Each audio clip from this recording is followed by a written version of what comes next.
오늘의 말씀은 신명기 23장 1절부터 25절까지 말씀입니다. 고환이 상한 자나 음경이 잘린 자는 여호와의 총회에 들어오지 못하리라.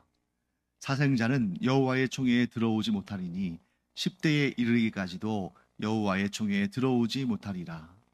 암몬 사람과 모압 사람은 여호와의 총회에 들어오지 못하리니 그들에게 속한 자는 10대뿐 아니라 영원히 여호와의 총회에 들어오지 못하리라. 그들은 너희가 애굽에서 나올 때에 떡과 물로 너희를 길에서 영접하지 아니하고 메소보다미아의 부돌 사람 부올의 아들 발람에게 뇌물을 주어 너희를 저주하게 하려 하였으나 내 하나님 여호와께서 너를 사랑하심으로 내 하나님 여호와께서 발람의 말을 듣지 아니하시고 내 하나님 여호와께서 그 저주를 변하여 복이 되게 하셨나니 내 평생에 그들의 평안함과 형통함을 영구히 구하지 말지니라. 너는 에돔 사람을 미워하지 말라. 그는 내 형제임이니라. 애굽 사람을 미워하지 말라. 내가 그의 땅에서 객이 되었음이니라. 그들의 3대 후 자손은 여호와의 총회에 들어올 수 있느니라. 내가 적군을 치러 출진할 때에 모든 악한 일을 스스로 삼갈지니 너희 중에 누가 밤에 몽설함으로 부정하거든 진영 밖으로 나가고 진영 안에 들어오지 아니하다가 해질 때에 목욕하고 해진 후에 진에 들어올 것이요 내 진영 밖에 변소를 마련하고 그리로 나가되 내 기구에 작은 삽을 더하여 밖에 나가서 대변을 볼 때에 그것으로 땅을 팔 것이요 몸을 돌려 그 배설물을 덮을지니 이는 내 하나님 여호와께서 너를 구원하시고 적군을 내게 넘기시려고 내 진영 중에 행하심이라. 그러므로 내 진영을 거룩히 하라. 그리하면 내게서 불결한 것을 보시지 않으므로 너를 떠나지 아니하시리라. 종이 그의 주인을 피하여 내게로 도망하거든 너는 그의 주인에게 돌려주지 말고 그가 내 성읍 중에서 원하는 곳을 택하는 대로 너와 함께 내 가운데에 거주하게 하고 그를 압제하지 말지니라. 이스라엘 여자 중에 창기가 있지 못할 것이요 이스라엘 남자 중에 남창이 있지 못할지니 창기가 번 돈과 개 같은 자의 소득은 어떤 서원하는 일로든지 내 하나님 여호와의 전에 가져오지 말라. 이 둘은 다 내 하나님 여호와께 가증한 것임이니라.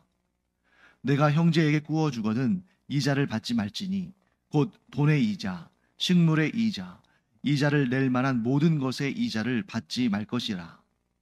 타국인에게 내가 구워주면 이자를 받아도 되거니와 내 형제에게 구워주거든 이자를 받지 말라. 그리하면 내 하나님 여호와께서 내가 들어가서 차지할 땅에서 내 손으로 하는 범사에 복을 내리시리라. 내 하나님 여호와께 서원하거든 갚기를 더디하지 말라. 내 하나님 여호와께서 반드시 그것을 내게 요구하시리니 더디면 그것이 내게 죄가 될 것이라. 내가 서원하지 아니하였으면 무죄하리라. 그러나 내 입으로 말한 것은 그대로 실행하도록 유의하라. 무릇 자원한 예물은 내 하나님 여호와께 내가 서원하여 입으로 언약한 대로 행할지니라. 내 이웃의 포도원에 들어갈 때에는 마음대로 그 포도를 배불리 먹어도 되느니라. 그러나 그릇에 담지는 말 것이요 내 이웃의 곡식밭에 들어갈 때에는 내가 손으로 그 이삭을 따도 되느니라. 그러나 내 이웃의 곡식밭에 낫을 대지는 말지니라. 자, 이스라엘 백성들이 아닌 다른 사람들은 여호와 하나님을 경외하고 여호와 하나님의 백성들이 될 수 있습니까? 없습니까? 있죠. 그래서 애굽에서 출발할 때 그 많은 잡족들, 즉 이스라엘 백성들이 아닌 잡족들이, 즉 여러 민족, 여러 나라의 배경을 하고 있는 사람들이 자신들도 하나님을 따르겠다고 나선 사람들이 있습니다.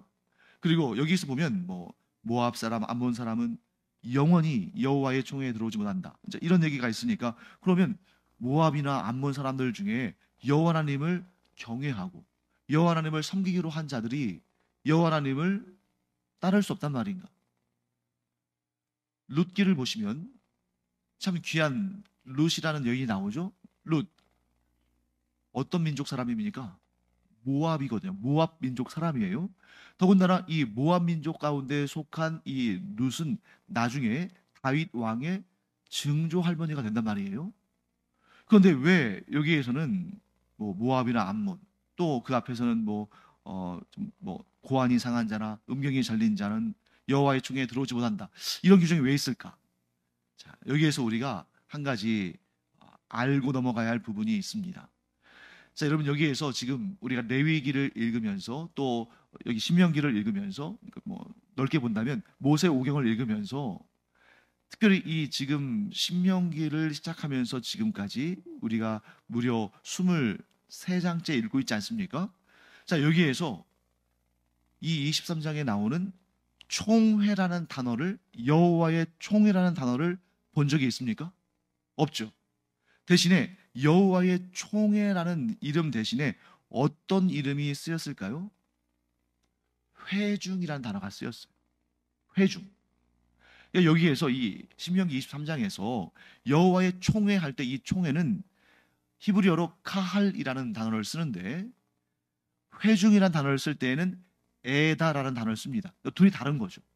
그러니까 여러분들이 혼동하시면 안 되는 것이, 뭐 예를 들면 자, 고안이 상한 자나 음경이 잘린 자, 물론 자기가 예를 들어서 뭐 내시가 되기 위해서 일부러 이런 작업을 거친 거라면 모르겠지만 사고로 이런 일을 당할 수도 있는 거잖아요. 사고로 고안이 상하거나 음경이 잘릴 수도 있는데, 그러면 그들이 여호와의 백성이 될 수 없다면 이것은 너무나 좀 당황스럽고 좀 차별적이고, 또 하나님의 그 은혜가 너무 좀 범위가 좁은 듯한 그런 느낌을 가질 수 있는데, 여기에서 말하는 이 총회는 보통 일반적인 경우에 사용하는 회중이란 단어와는 다른 것이다. 자, 그러면 이 회중이 보다 넓은 차원에서의 범위를 말한다면 총회는 그보다 범위가 넓겠습니까? 작겠습니까? 작겠죠. 그러니까 예를 들면 이런 것입니다. 예수님께서 이 땅에서 공생애 활동하실 때, 그때에 제사장들, 바리새인들, 서기관들, 사두개인들, 이런 사람들이 모아서, 그런 사람들이 모여져서 이스라엘의 하나의 의결기구를 이뤘는데, 그걸 뭐라고 불렀죠? 사내들인 회의라고 불렀어요. 사내들인 공회. 이런 것처럼 이스라엘 전체를 이끌어가고 율법을 수호하고 또 재판도 하고 어떤 중요한 결정도 하고 하는 그러한 비교적 소규모의 집단을 총회, 칼로 명칭하는 것이다. 자, 이런 학자들의 연구 결과가 있습니다. 상당히 일리가 있다고 봅니다. 자, 만일 여기에서 일반적으로 하나님의 백성이라는 의미를 가졌다면 총이라는 생소한 단어 대신에 이전까지 계속 썼던 회중이라는 단어를 썼겠죠. 그러니까 여기에서 말씀하는 것은 뭐냐면, 이 총회에 들어올 만한 사람들은 보다 더 온전하고 보다 더 경건하고 보다 더 율법을 잘 지켜 행하고 보다 더 백성들의 지도자의 어떠한 그 모습을 갖춰야 한다 하는 것입니다. 그런 것 중에 하나가 뭐냐면, 자식을 낳아서 건강한 가정을 이루고 자식을 낳아서 자손이 이렇게 번성하는 그러한 복을 얻은 자들이 이 총회의 구성원을 이루는 것이 백성들에게는 유익하다. 자, 그렇다면 예를 들어서 음경이 뭐 잘렸거나 고안이 상했거나 하는 사람이라면 자손을 번식할 수 없잖아요. 그러니까 이것이 보통 일반적인 케이스는 아니라는 거죠. 본이 될 만한 케이스는 아닌 거죠. 어떻든 간에. 그렇기 때문에 자, 고안이 상했거나 음경이 잘린 자는 그가 하나님을 섬기고 하나님을 따르는 그러한 삶을 산다면 여호와 하나님의 회중에 들어오는 데는 아무 문제가 없습니다. 그러나 보다 더 엄격한 의미로 백성들의 대표가 되고 보다 경건하고 또 일반적인 그런 사람들보다 뭔가 더 책임감을 가지고 더 거룩한 삶을 살아야 되는 그런 사람들에 있어서는 이러한 자손을 번식하지 못하는 이런 상황은 좀 그들에게는 좀 결격 사유가 된다 하는 것을 또 보게 되는 것입니다. 그렇다고 해서 그들이 구원받지 못한다 이런 뜻은 아닌 거예요. 자, 그 다음에 또 어떤 규정이 있습니까? 사생자도 총회에 들어올 수 없다고 했죠. 만약에 이 사생자는 보통의 의미는 뭐냐면 아버지가 없는, 즉 아버지가 자기가 태어나기 전에 죽은 이런 경우를 보통 사생자라고 하잖아요. 그런데 만약에 정말 이런 사생자가 여호와 하나님의 그 백성 가운데에 들어올 수 없다. 그러면 이건 굉장히 서글픈 일 아닙니까? 너무 차별적인 내용이고 너무 인권적으로도 문제가 있겠죠. 그런 의미가 아니라 여기에서 사생자는 이 학자들의 연구가 쭉 나와 있는데 제가 그 중에서는 이것이 조금 타당하다 싶은 것이 있었는데 그게 뭐냐면 이게 육체적인 의미에서의 사상자가 아니라 종교적인 의미에서 사상자라는 거죠.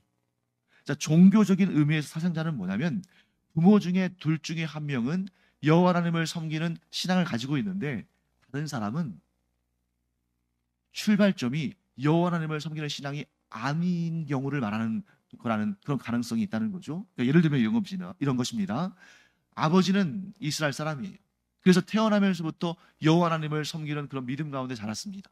그런데 이 아버지가 이방 여인을 연모해서 이방 여인과 결혼해서 자식을 낳았는데 그 이방 여인은 원래는 여호와 하나님을 섬기는 사람이 아니었어요. 예를 들면 룻 같은 경우에 룻이 처음부터 여호와 하나님을 섬겼겠습니까? 아니죠.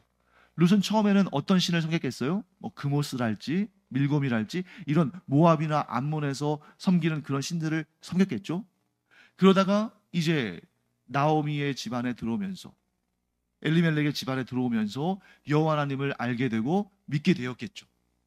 그러니까 이런 경우는 아주 면밀하게 조사한다는 겁니다. 그래서 분명히 지금 부모 중에 한 사람이 우상신을 섬기던 그런 풍습 가운데 살았는데 그 사람이 여호와 하나님을 섬기겠다고 작정하긴 했지만 아직 이 대수가 흘러가기 전에는 그런 우상신을 숭배하던 그러한 습관이나 그러한 삶의 모습들이 여전히 조금 남아있을 수 있으니까 마치 뭐와 같냐면 내가 이제 모태신앙의 가정에서 태어나지 않고 하나님을 섬기지 않는 가정에서 태어나서 어느 순간에 예수 믿기로 결정을 했는데 그렇다 하더라도 예수 믿기로 결정하고 기독교인이 된 그 순간 곧바로 거룩하고 경건하고 영적으로 뜨겁고 그렇게 바른 신앙을 가질 것이라고 그렇게 기대하기는 쉽지가 않죠. 상당히 오랜 기간 하나님의 말씀을 또 듣고 배우고 또 그 말씀대로 살면서 점점 더 하나님 앞에 경건한 그리스도인으로 서게 되겠죠.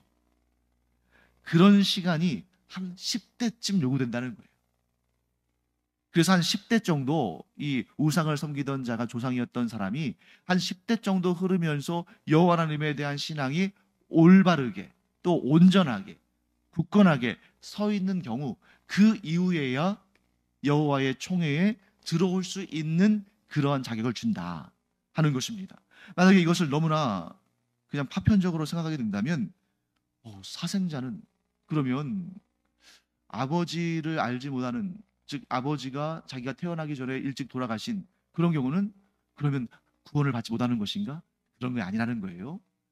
그들도 여전히 개인의 신앙 고백을 통해서 구원받지만 그런 이러한 이 이스라엘이라는 이 민족을 이끌어가는 영적으로나 육적으로나 본이 되어야 되는 사람들은 사생자 그들은 좀 제외하자.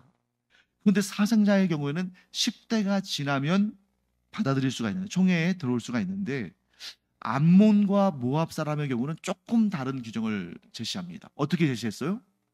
자, 영원히 들어오지 못한다. 개인적으로 즉 모압이나 암몬에 속한 사람이 개인적으로 하나님을 믿고 하나님의 백성이 되겠다고 그렇게 신앙 고백을 하게 되면 그들이 개인적으로는 여호와의 백성 곧 회중에 들어올 수는 있지만 그 이스라엘 백성들을 이끌어가는 총회의 구성원이 될 수는 없다. 그리고 또 한 가지 또 좀 특이한 규정이 있어요. 7절 8절에 보시면 그런데 에돔 사람을 미워하지 말아라. 그는 내 형제임이니라. 애굽 사람을 미워하지 말라. 내가 그의 땅에서 객이 되었음이니라 한 다음에 그들의 3대 후의 자손은 여호와의 총회에 들어올 수 있느니라. 자, 기본적으로 뭐냐면 에돔 사람이나 애굽 사람 중에 내가 하나님을 경외함으로 나는 하나님의 백성이 되고 싶다 하는 그러한 의사를 표현했을 때 일단 그들은 여호와의 백성이라는 그 회중에 들어올 수 있겠죠. 그런데 여호와의 총회의 구성원은 될 수가 없었어요. 하지만 한 3대쯤 돼서 그들의 신앙이 진정한 신앙임을 확인하게 되면 3대 후에는 그 자손들 가운데 즉 에돔이나 애굽 후손 가운데에 여호와의 총회에 들어올 수 있는 자격을 준다는 거예요. 자, 정치적으로 한번 우리가 해석해 보겠습니다. 이렇게 비유할 수 있겠죠. 대한민국 국민은 될 수 있다. 그런데 국회의원의 자격은 줄 수 없다. 이런 거예요. 예를 들면 이런 거죠. 음경이 잘린 자나 고환이 상한 자, 국회의원 자격을 주지 않겠다. 그리고 사생자. 그런데 여기서 사생자는 단지 육체적으로 아버지를 모르는 그런 자가 아니라 종교적으로 우상을 섬기던 배경에 있는 사람이 있는 가문이라면 10대까지는 안 된다. 그런데 10대가 지나도록 진정한 믿음, 순수한 믿음이 있는 것이 확인이 되면 10대 후로는 여호와의 총회에 들어올 수 있다.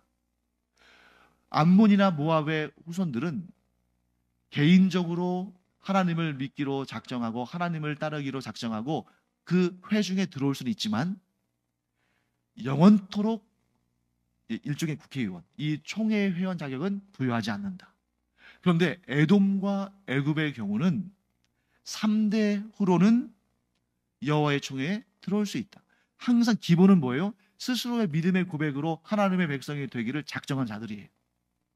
그러니까 예를 들면 애굽 사람이나 에돔 사람이 하나님을 섬기지 않아요. 그런데 여호와의 총회에 들어올 수 있는 건 아니에요. 자, 그럼 여기서 차이를 한번 보겠습니다. 왜 암몬과 모압 자손은 영원토록 여호와의 총회에 들어올 수 없는가? 반면에 왜 에돔과 애굽 사람은 3대 후로는 여호와의 총회에 들어올 수 있는가? 여기서 우리가 중요한 것은 뭐냐면 악도 악이지만 선도 하나님께서 기억하신다는 거예요. 하나님은 악도 기억하시지만 선도 기억하신다. 자, 예를 들어 보겠습니다.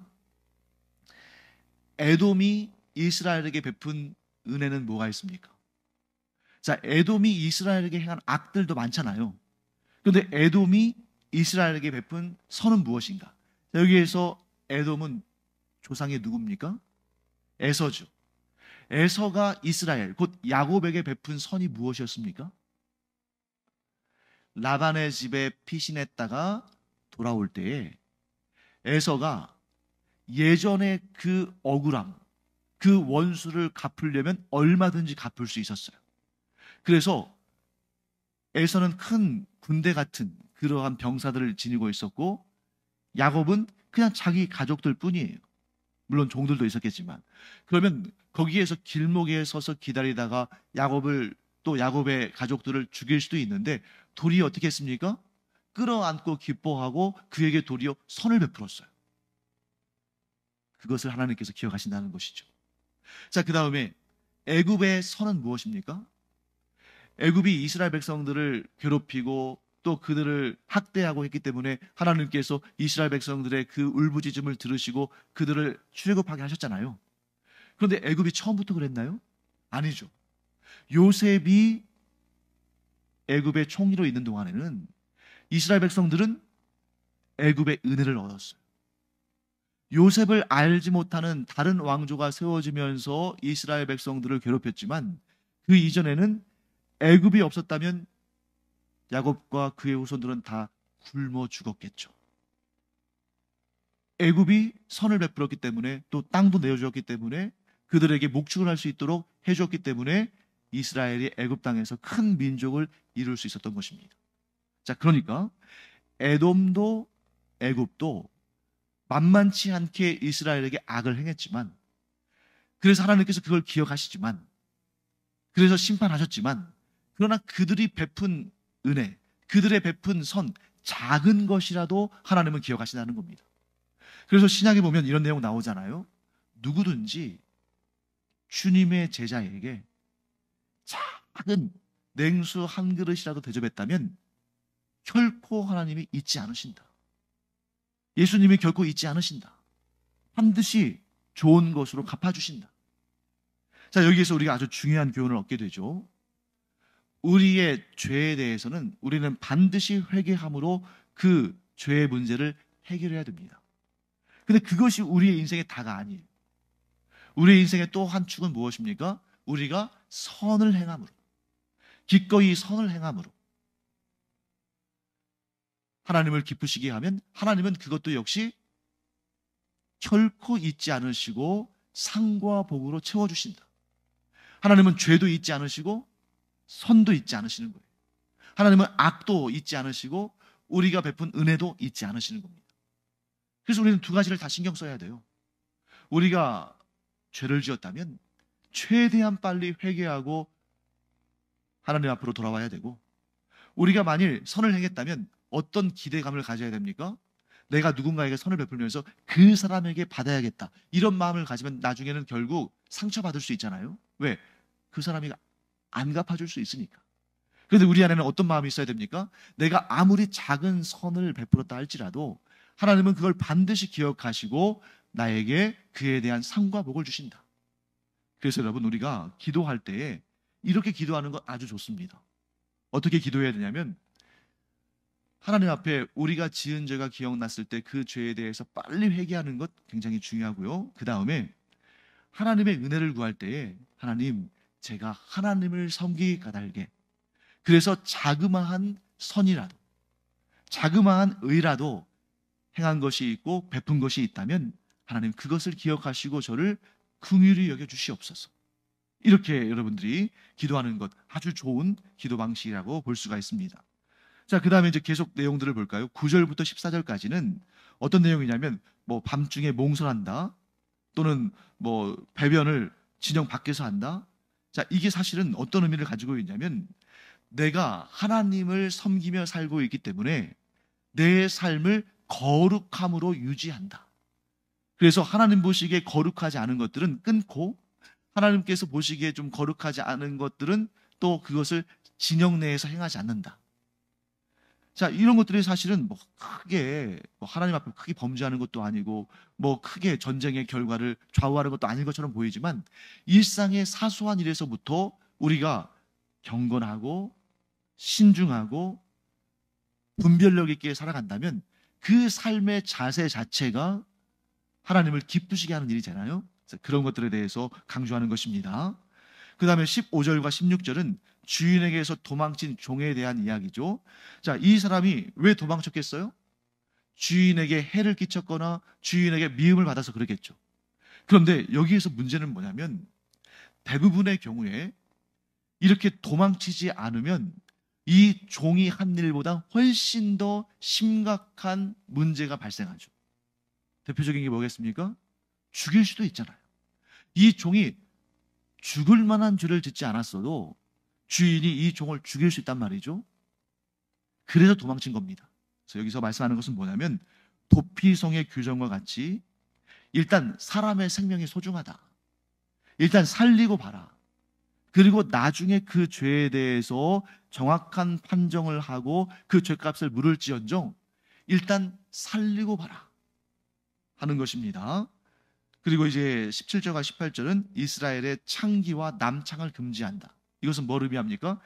영적인 우상 숭배와 육적인 음행과 같은 거룩하지 못한 것을 너희 안에서 제거하라. 자, 지금 계속해서 이렇게 생명의 보존과 거룩함의 유지와 이런 규정들을 말씀하고 있잖아요. 왜 그럴까요? 이들이 장차 수행해야 할 전쟁이 하나님께서 이들에게 주시는 땅을 얻는 전쟁이거든요. 처음부터 이 땅을 차지하기 전부터 이미 거룩함으로 준비된 자들이 되어라 하고 말씀하시는 것입니다.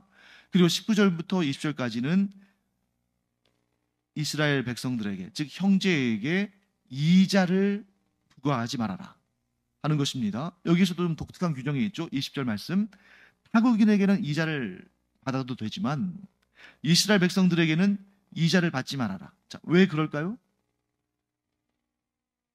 가족 공동체라는 거예요. 이스라엘 백성들은 가족 공동체다. 그래서 가족이라면 서로의 생존권을 지켜줄 의무가 있다 하는 겁니다. 그래서 여기에서 나오는 비슷한 규례가 24절과 25절에도 나와요. 여기도 역시 생존권에 관한 규례입니다. 자, 이웃의 포도원에 들어갔습니다.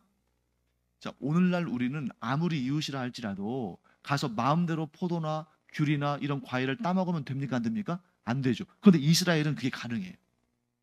단 여기에 여러분들이 어떤 맥락 가운데에서 이런 일이 이루어지는지를 알아야 돼요. 이웃의 포도원에 왜 들어갔을까요?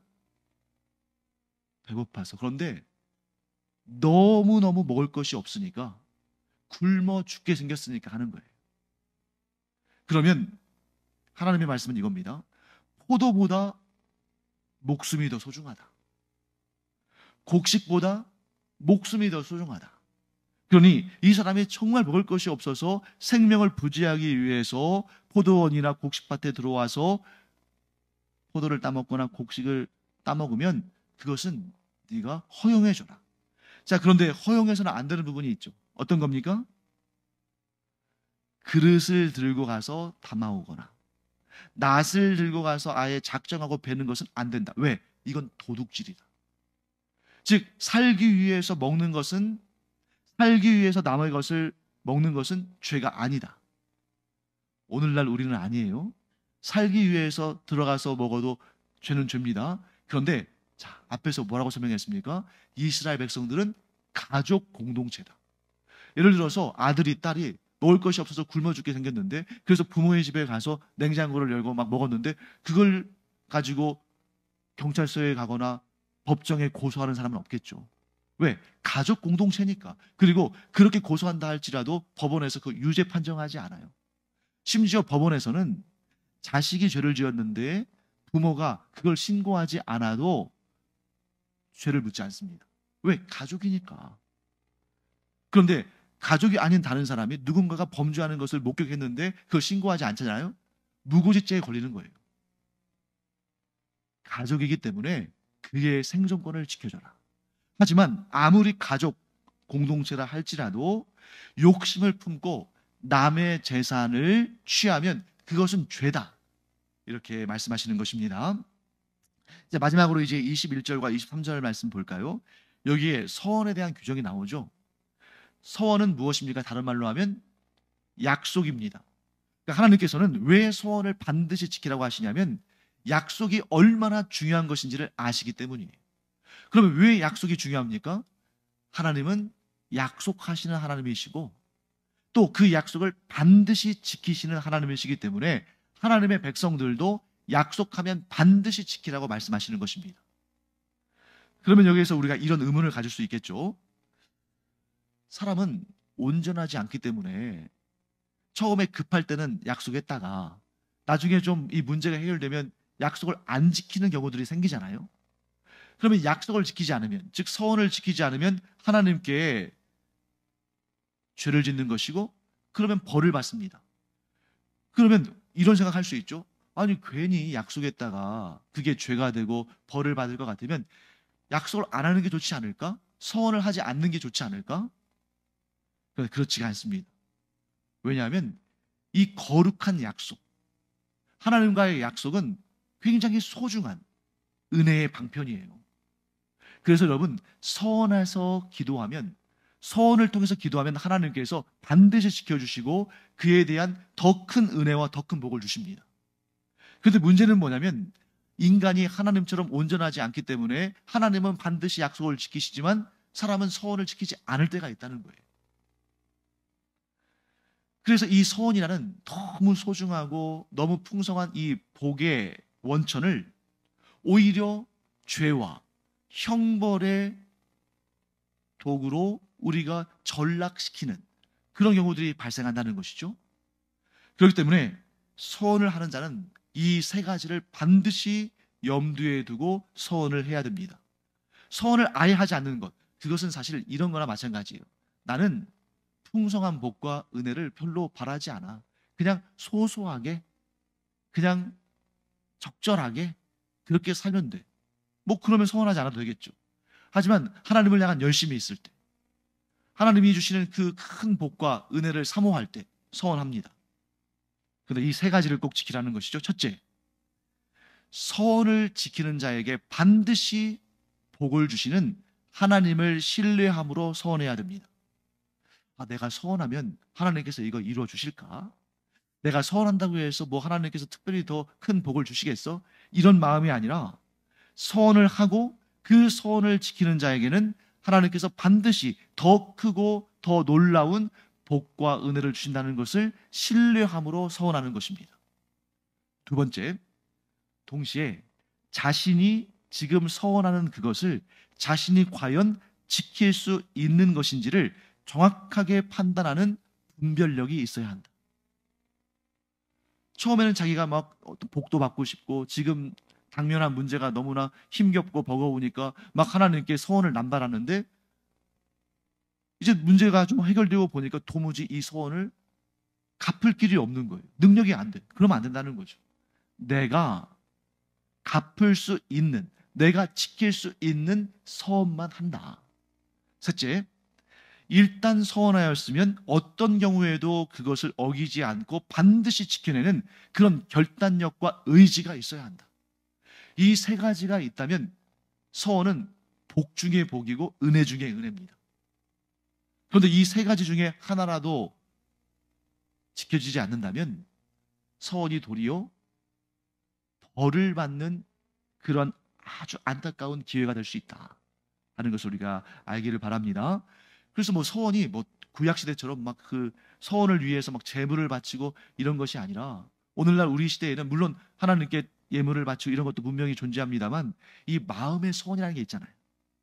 이 마음의 서원을 할 때 이 세 가지를 기억하는 우리가 되기를 바랍니다. 기도하겠습니다. 하나님 감사합니다. 우리가 하나님 앞에 서원하는 마음으로 기도하는 것은 하나님께서는 항상 우리에게 좋은 것을 약속하시는 분이시고 또 그 약속하신 것은 반드시 이루시는 분이시기 까닭에 우리도 하나님 앞에 서원하며 기도할 때가 있습니다. 그때 하나님, 저희가 복 주시는 하나님을 믿고 또 우리가 서원할 수 있는 것들이 무엇인지를 정확히 깨닫고 또 서원하면 그것을 반드시 지키는 그러한 의지가 있게 하여 주셔서 서원이 우리에게 더 크고 더 위대한 복과 은혜를 누리는 그런 통로가 되게 하시고 도리어 그것이 하나님을 실망시키거나 하나님을 진노하게 하는 그런 악한 방편이 되지 않도록 저희가 신중하게 하여 주시옵소서. 감사드리며 예수님의 이름으로 축복하며 기도합니다. 아멘.